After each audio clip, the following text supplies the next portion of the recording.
And that's the CBS Evening News for tonight. For all of us at CBS News all around the world, good night.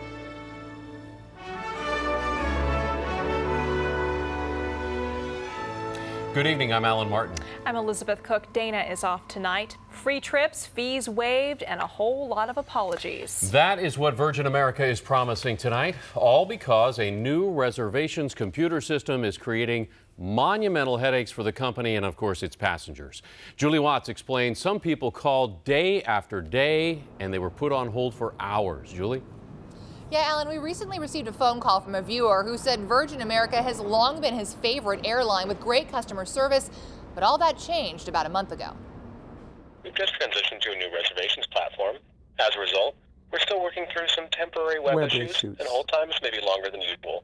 Brent Wilcox knows the Virgin America customer service recording well.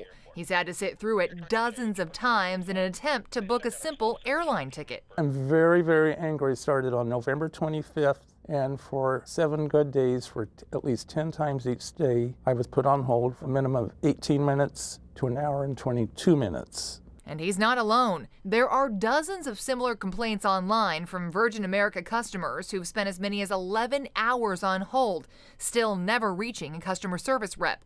The problem, Virgin's new reservation system launched in October. It's prompted some errors in online booking, driving up the customer service call volume.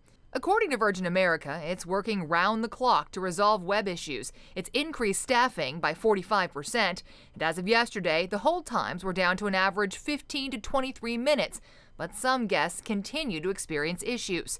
The solution? Twitter. The company says it's already received and resolved 12 to 13,000 customer service issues through Twitter direct messages. But that's no consolation for Mr. Wilcox. Reservation agent, please. Who doesn't have internet access, let alone a Twitter account. He eventually spent $30 to book his flight through a travel agent. And in order to keep his business, Wilcox wants a public apology from his favorite airline. The head of the airline has to put a full apology in all the newspapers across the country where they land, explaining what happened, why it happened. Now, he did receive an apology call from the airline after we contacted them today, and they also offered to upgrade one of his flights to first class, but he still wants that national public apology. Meanwhile, Virgin did send this apology letter to all of its frequent flyers who've flown during this period and offered each one a free round-trip ticket. It's also waiving all cancellation fees and change fees and has now added a new callback option to its customer service number. But something to note there, Alan, you don't want to ask for a representative more than once, because apparently each time you do, it sends you back to the beginning of the queue, which may be a problem for some of these folks. Start all over again. What a horrible time of year for it to happen.